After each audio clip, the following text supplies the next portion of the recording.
Hey guys, welcome to my channel. I'm Greg. I'm going to go over the cryptocurrency market specifically and also some other parts of the market. Some people are asking me some questions about the federal funds rate, the 2-year notes, and how interest rates work with assets like S&P or risk assets. So let's just go over the facts. Let's go over the facts. So here's the deal. You have a lot of people in the crypto space and the markets in general that are targeting basically your average retail investor, if you will, whether it's in crypto, whether it's in the traditional markets.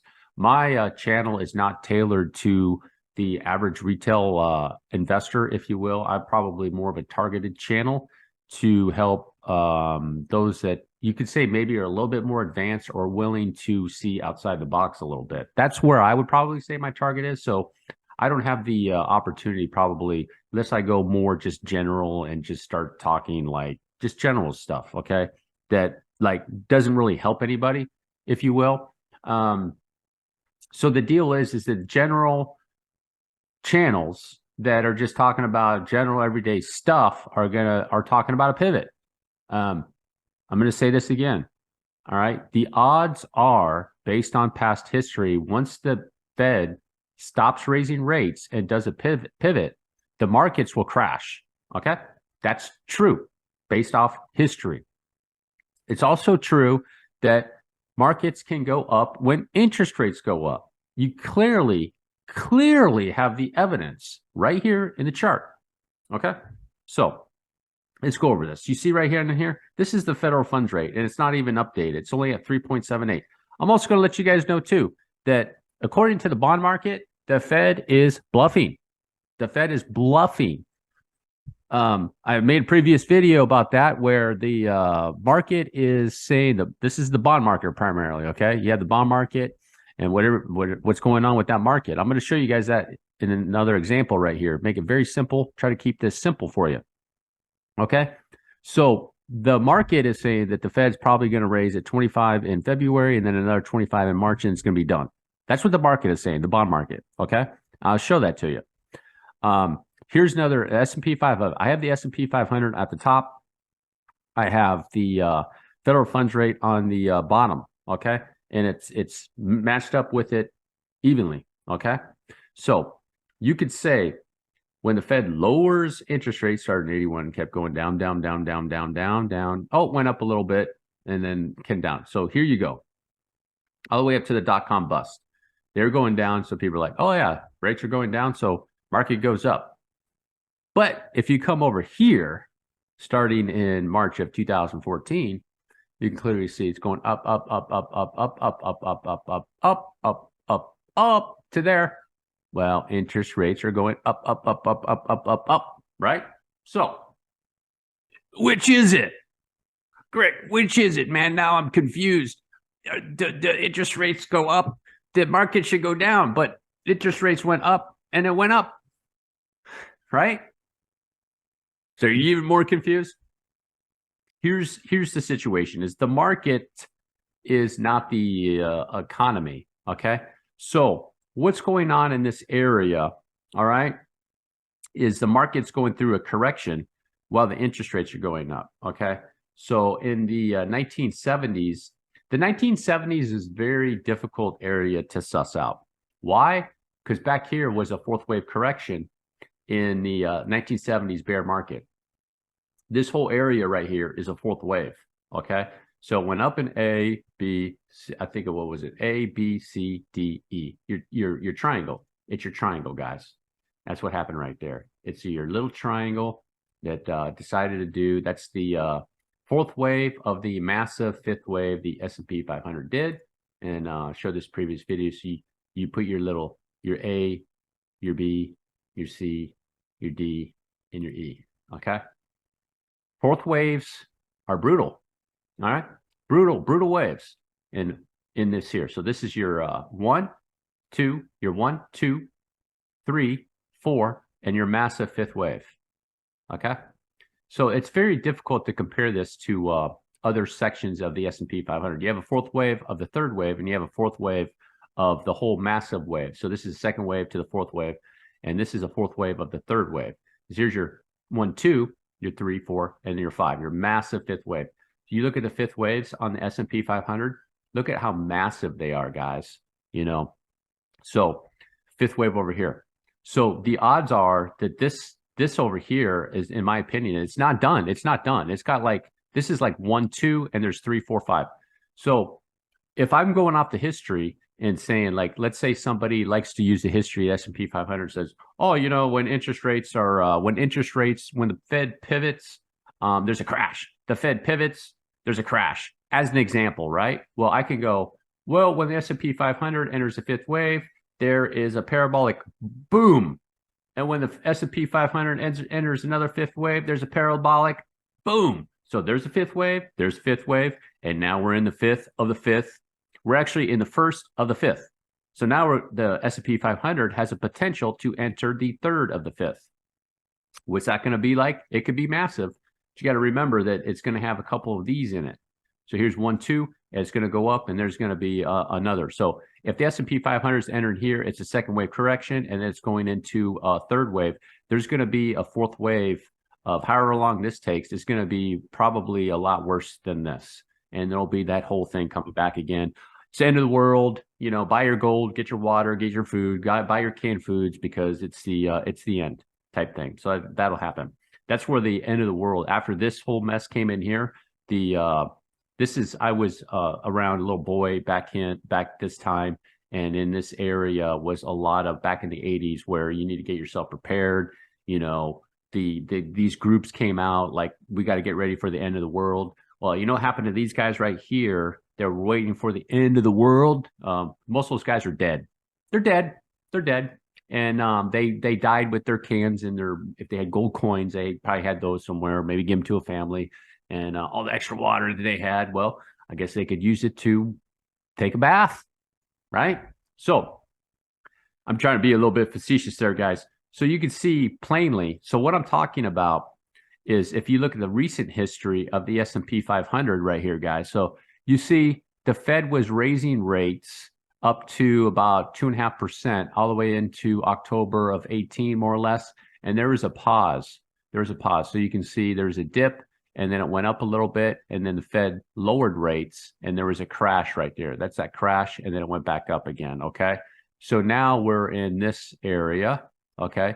So now we're in this area. It went back up, and now it's going down, and the Fed is raising rates, okay? So the estimated guess right here for me is that there could be, at some point, a pause, okay? So it doesn't go any higher, and then this is out too far. Some people are like looking at the dates and stuff on my chart. I'm just using this as an example. I don't say it's going 2027. Like, let's be realistic here, man. Start thinking like men. Stop thinking like women, man. All right. So here we go, like this. Okay. So it's pause, and then eventually maybe it starts going down. So what could happen in this area with the S&P 500, guys, is that when the Fed does a pause, let's say the S&P is going to come down a little bit more, and on the pause, it can go up. Now, whether it's going to break all-time highs remains to be seen. Don't know about that. It could. And then there could be another crash, okay? Or, as an example, it could come down, and then it might go back up, break all-time highs, and then come down and do another wave 2 crash. So it could do a 2 of a 2. So like, let's say it comes down, back up, and then another crash. So where's an example of that? Right here. So when it starts on a wave 1, right? There's always a wave 1 crash, and then it goes up into another wave 1, because you need to have the wave 1 of the 3. So there's another crash. Here's a perfect example of that right here. So through this area, at bottom of the 1929 market, it went up into this wave 1, and there's a crash. So it had this crash. So up right here, this is on a bigger scale. We're on a smaller scale, okay? These wave sequences are right here. This is equal to this one, okay? So your wave 1, your 2 crash, and your wave 4 crash that took September, it took 8 years. But you see the wave 2, how this was abrupt and sharp, it probably took like 3 years.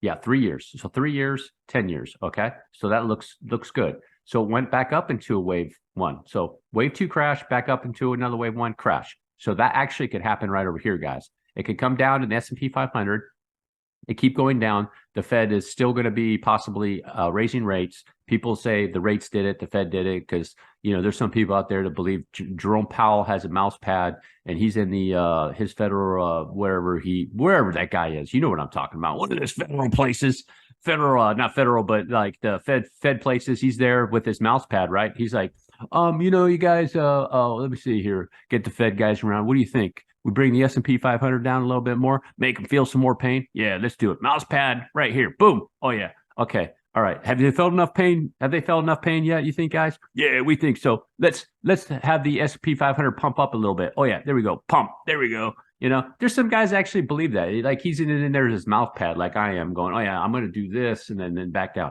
Markets don't work like that. You can influence people's minds, but you can't control people's minds. Like not all the participants in the market, guys. So that's pretty much how it works. And that's what I'm thinking could possibly happen.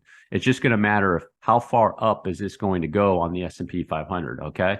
Is it going to be like a typical wave 2 crash? Let me erase that. Is it going to be a typical wave 2 crash and just come down like this one? Okay. Right here. Because this is wave 2, or is this wave 2 could end up being like a wave 4 crash. Okay, so down and then back up and then boom. Okay, don't go by the dates on there. I'm just using that as an example. Okay, something like that on a monthly chart. So now I'm going to show you too that I think the Fed is bluffing. Let me pull this little bit of data down here out. Let me get rid of the. Let me go back to the single chart. That's not the area. Let me go back to my chart. Let me go back to the, I think it's the 2 years, 10 years. Okay, guys, the 2 years. Where are the 2 years over 10 year? Going to the 2 years here, guys. Let me 2 year. There we go. 2 year. There we go on the monthly. Let me go to a 2 week.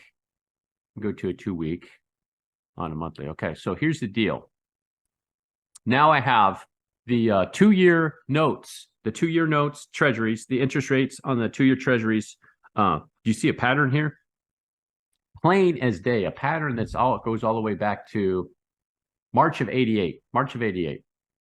2 years go down, Fed rates go down. 2 years go up, Fed rate goes up. 2 year goes sideways, Fed rate goes sideways. 2 year goes down, Fed rate goes down. 2 year back up, Fed rate down. 2 year come back down, Fed rate go way down, back up, back up, back up. You see this little pattern right here? I mean, it follows it to a T.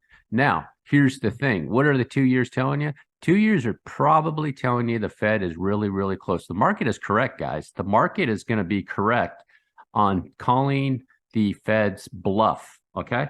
Now, I mentioned this before. You go back to 2000 and 2007 and you go look at the information, what the Fed was saying. What were they saying? They're saying the exact same thing as they were before. Exact same thing. We need to fight inflation, right? They want to fight inflation. That's all political, in my opinion, jargon to put the whole air out there that they care for the little man. We care for the little man. We want to bring inflation down so not everybody gets poor. That's the whole the aura that they're putting out there. Yeah, the Fed cares about us so much. Jerome Powell, he's going to send me a postcard once he gets inflation down, and we're going to cheer him on. Oh, yeah, man, you're so good, man. You're going to make me richer. Not. That's a joke too, guys. That's a joke. So here on the 2 year notes, you can see right there and on this 2 week chart right there about April 22 in this area, you can see it's building some bearish divergence. So at some point now, this is a long, very aggressive wave that started probably right on February 21. So it's going to take some time, but somewhere in this area, maybe the 2 year notes are starting to come back down now, guys. They could come back down and keep trekking up a little bit. It could come up in the RSI a little bit more like this, but eventually it's going to come down. So it's just like right over here. Let's take a look at this past example. You can see right there, higher peak on the RSI, and it went up a little bit more, creating that bearish divergence, and the 2 year notes start doing what? Bam, come back right back down. So you got a little similar situation right here with the 2 year notes. It went up pretty far. That they went up pretty far. Let's see, what percentage up did it go? More or less, it's gone up 61%, more or less, like that. So up, and then you can see the bearish divergence is coming down. So The bond market is the market. The market is calling the Fed's bluff. It is. I don't know how to say this. It's calling its bluff. So it remains to be seen. Is the Fed going to do 25 basis point rate hike in March? Possibly. I think that it possibly is. And then right in that area, it's going to determine, and there'll be a Fed pause. And then at that point, with the pause, you're going to see a market pump. You're going to see a market pump, guys, on the pause. Pump up more than likely, and then they do a pivot and then a crash. So I want to make that clear. Fed does a pause.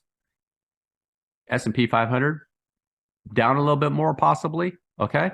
And then it'll go up, right? Whether it breaks all-time highs or not remains to be seen, and then there'll be another crash. Whether it's going to be a massive crash like this. So let me go back to the S&P 500, okay? It's going to remain to be seen, guys. That's why you got to be on point with the markets. You have to be on point. What's the market going to give us? So here we are with the S&P 500, okay? The S&P 500 right here, okay? So let's say the Fed is the market, it's in a downtrend right here. Come back down, touch, okay? I'm just saying as an example. I'm not saying it's guaranteed to do this. And then there's going to be a pause, and then the S&P 500 could do a move. Now, if it's going to break all-time highs over here, remains to be seen. Or if it's just like right below it, if it goes above it, then it can come back down and do another wave too. Okay, so you can see now in this situation where if the S&P 500 does do something like this, this whole area right here is going to be like a 1970s bear market in a way. So come back down, crash, it'll go back up and do another crash, not breaking that low, making its 1-2 to go back into that third wave. That's what you want to be aware of, kind of planning that out. That could happen. So somebody who is in the S&P 500 as of January of 21, if you think about it, January of 21 or February of 21, and then they're over here, they haven't done anything, they can lose a little bit, and then it goes back up, and they're like, oh yeah, well, look at that, I'm going to be rich again, and then boom, back down, right? And they're below where they were way over here, almost what, like 3-4 years later, okay? And then it's going into this. That's why you got to pay attention to the markets and realize what could go on, okay? So like, let's make this a worst case scenario. So it comes down, S&P 500 comes down, and it's still in a correction. So then it could come up a little bit, doesn't break all-time highs, and the Fed does a pivot and then another crash, breaking that low like that. So those are going to be your two options. If you think that it's going to be something like that, you're going to be looking at a 2008 crash type deal over here. It came down and went up for a little bit, which is a 3-wave move. It's not an impulsive move, even though it looks like it, and it did another crash. And it could do the same thing over here. Kind of like, here's a fourth wave, guys. You see right over here, came back down, did a crash, went up in wave 1, 2. What's this? 1, 2, just like I show you. That's a pattern it likes to do. It's probably going to do it over here.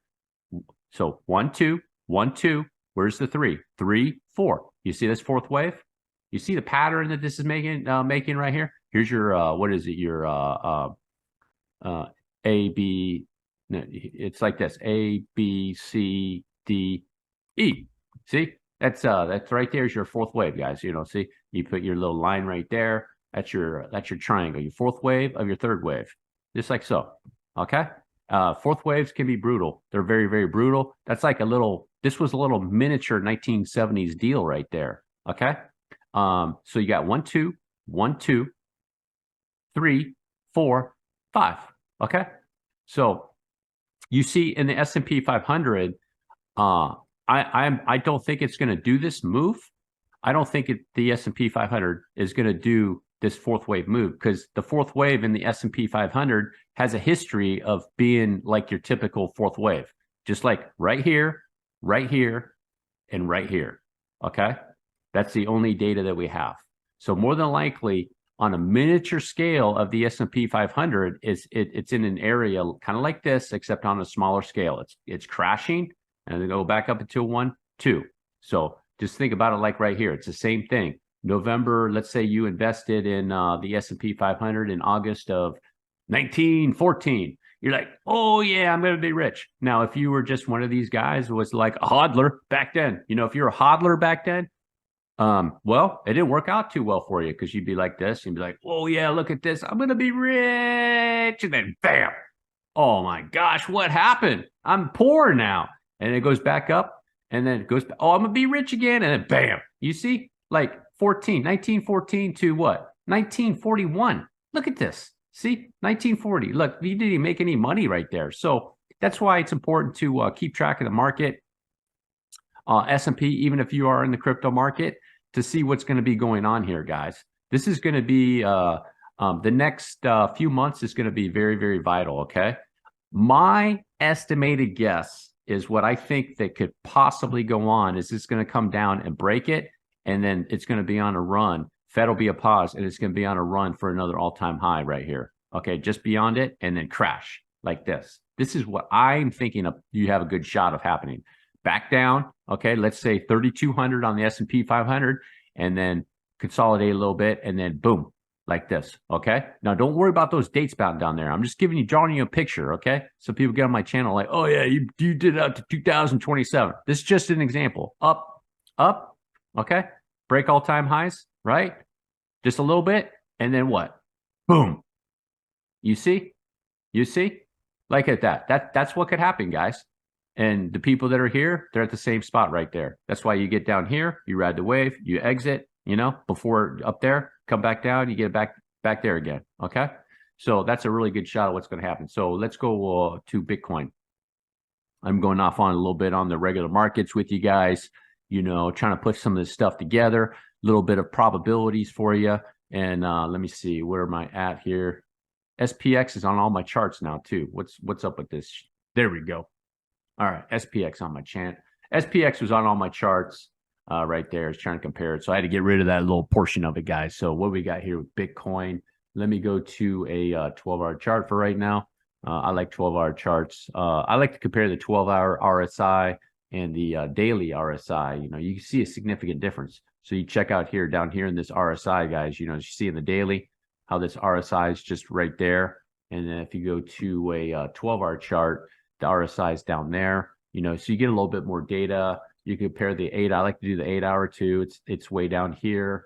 You have to just go through all these and look at that RSI data. But more than likely with Bitcoin, guys, is that it's, my hopium strategy is that Bitcoin does make it way back up here again, and then does it crash? That'd be great, because that'd be a nice little short setup in Bitcoin if it does do that, especially if Bitcoin decides to like push up into the RSI, something like that, even on the 12-hour. You want to check that on the 12-hour, it gets back up there, maybe, well, actually just a little bit below it, giving you just a little bit of bearish divergence right there, telling you, oh, boom, it's going to go back down. That would be a really good setup, but market might not give that to us. It might not give it. It could just be starting to trek all the way down. The probability is it probably is finished there, because it came in, touched this area right here, and it was rejected hard off of these areas right here, guys. So it could be hanging out in that area. So with Bitcoin, what does that mean? Going over to the daily chart, that you have a good shot that if this whole thing with the Fed, I just went over with you guys, is that it could come back down, and then Bitcoin could form a bottom, and then in this area start some consolidation, and then eventually maybe get out of there. The time frame, who knows what's going to go on? How long is it going to hang out in there? Don't know, but that's where you want to make sure that you're into assets with good setups. I'm still, like right now, I'm placing here's Amplify, guys. I'm placing my bet. Amplify come back down, I'll probably pick up. As long as Amplify holds that 21, 24 low, I think it's going to be good to go. So I think the smaller ones for the time being are going to probably be a little, as long as you're in good ones. There's some goofy ones out there. So be careful of this type stuff. I even got that Fed funds rate on there too. And, make sure it maintains that low, and it could possibly get out of there pretty good, especially if there's just a little bit of bullishness in the markets, guys. So now BLX, let me put it back down here. What are some other coins? A0 is looking pretty decent. There we go. A0 is looking pretty decent, guys. On here, you have a potential wave up, and it could do a correction. So these areas, if it gets, it might not get that low, but 89 and then back down to these areas right here, 83 in that area, it could be a really good area to start getting ready for this coin.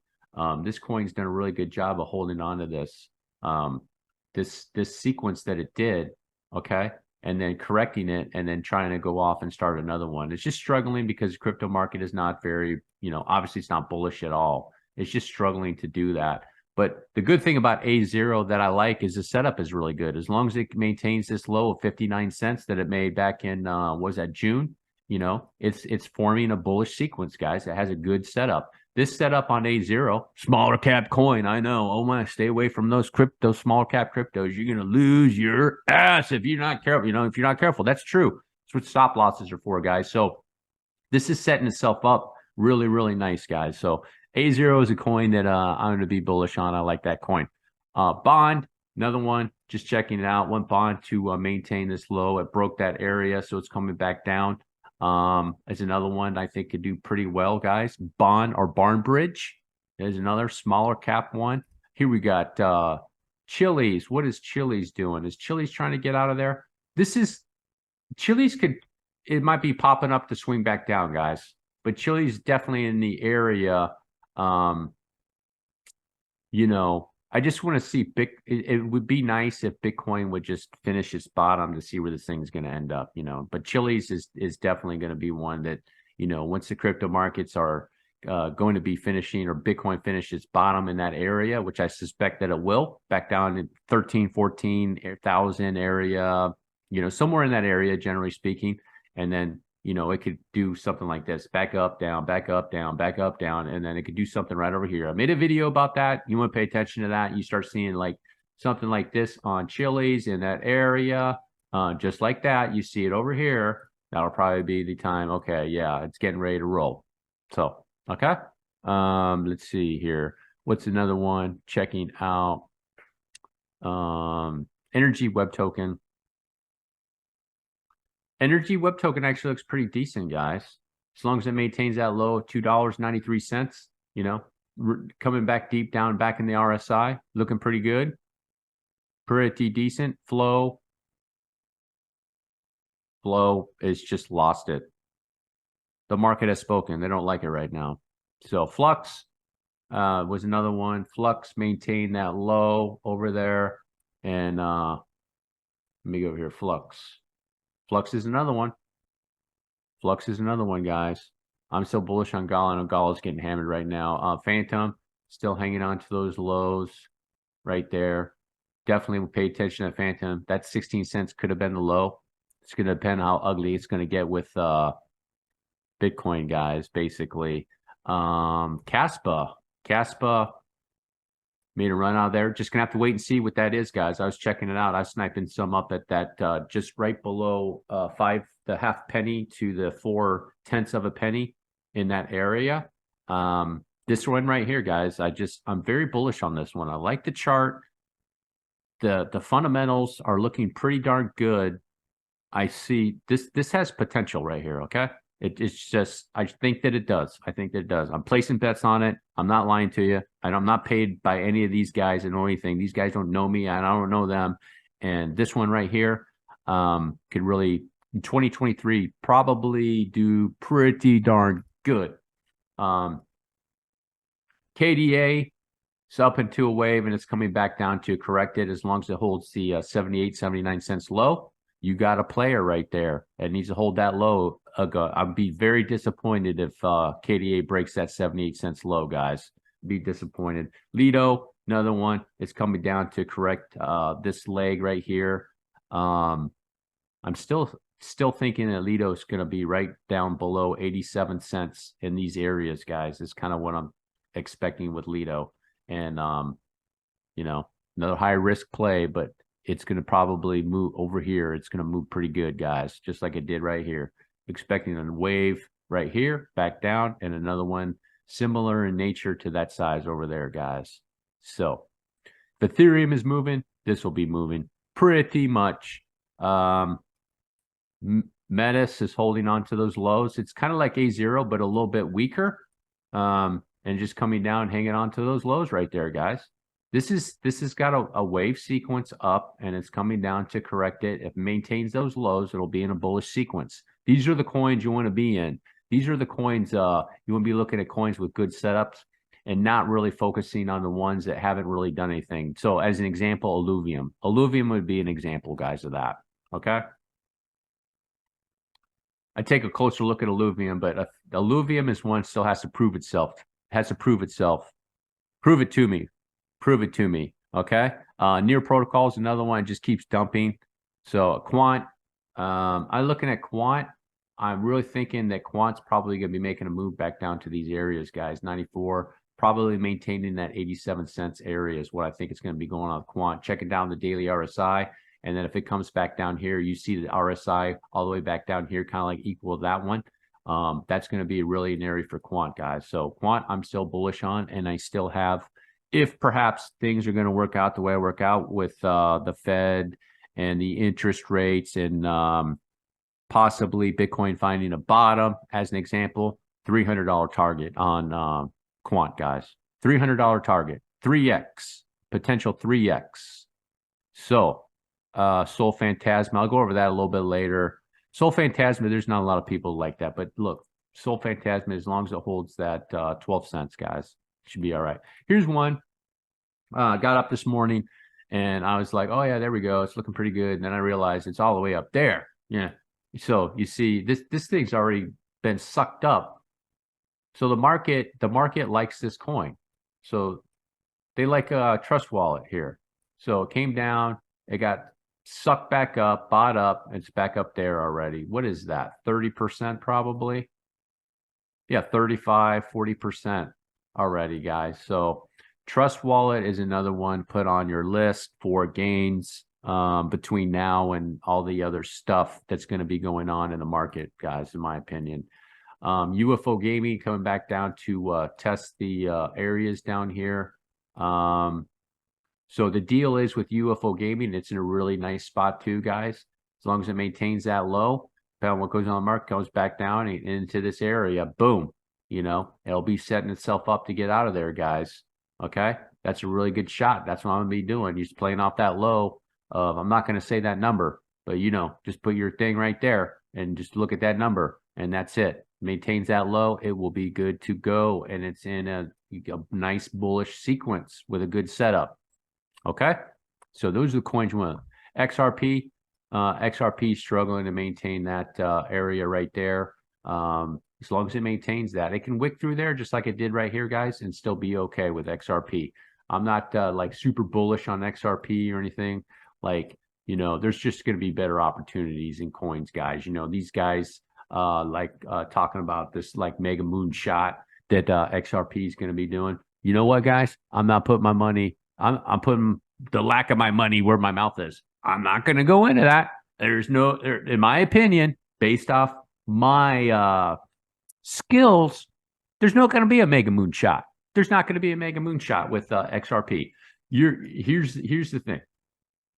If this thing decides to go boom, boom, boom, boom, boom, break that high, and then go right beyond all-time high, you're going to see a massive amount of bearish divergence right here, and that's when you're going to want to exit, okay? Because you don't want to be like these guys that like probably bought it right here for 14 cents, and where are they now? Right there. Ride that wave up and exit all of it. That's what I would do. That would be my strategy. Exit all out of it and take those funds and go find some other asset that's going to do well going into the future. Common sense, right? Like, what would you rather do? Have it over here and then have another hopium strategy that's going to do the mega moonshot, or would you rather go, let me take a little bit of my gains from XRP, right? And then put it maybe into an asset like this, like Metis as an example. Okay. So, Vulcan Forge too. Vulcan Forge needs to hang on to that low right there. 266. We shall see. It could come down to these areas more than likely. Bounce off those areas at 224, guys. Still bullish on Vulcan Forge. Like Vulcan Forge. Gaming tokens, UFO Gaming, and Vulcan Forge. My top two right there. Just based off the setups. Okay? All right, guys. That's the end of my video. I know it's a little bit long-winded. And just want to give you guys an update on that stuff. and let you know what is possibly going to be going on. I think this is a really good time. I want to go over some stuff too, like, positive stuff. Fidelity is going to be offering crypto. And then you also have Man Group is investing in crypto. You still see a future for Bitcoin and cryptocurrencies despite their epic collapse of FTX and Alameda Research. You see that right there, guys? So things are, you can look at it in a positive way. You can look at it in a negative way. Probably have another 30 to 60 days for the Bitcoin to bottom. I prefer it to be done sooner rather than later, but you got to take what the market gives you. If you made it all the way to the end, do me a huge favor, drop a like, hit the subscribe button. Peace.